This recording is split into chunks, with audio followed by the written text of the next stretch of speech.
You know, I worked with a lot of people that were my students and some students of other friends of mine, and like restaurants, a lot of them went out of business. Another guy said, "Oh, people are going to want food delivered," so he basically bought a lot of those little containers that open up like that, and Mm, went, excuse me, mailed out to his entire mailing list and said, I'm going to make these things. It's going to be a fixed menu every day. And you can either pick up stuff at 5 o'clock, 5:30, 6 or 6:30, and it's one price. And he actually made more money during the pandemic because everyone needed that kind of service than he did before.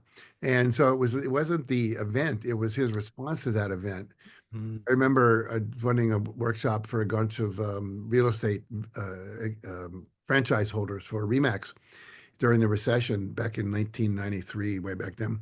And I was up there, and this one guy, I said, "How's everyone doing?" "Oh, we're down 40%." 40% down was kind of across the culture. And this one guy said, "Not me. I'm up." I said, "Come to the front of the room. Let's talk about that."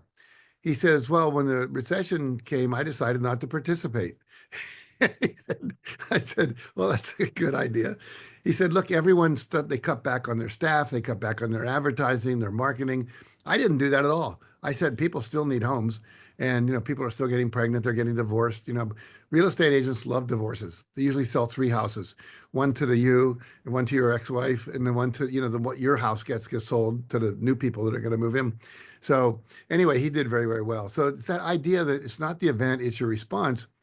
And then there's only three kind of responses we have any control over: our thoughts, the images we create in our mind, and then our behavior. So it's a mm. visual, auditory, kinesthetic, if you will, and what we say and don't say, and what we do and don't do.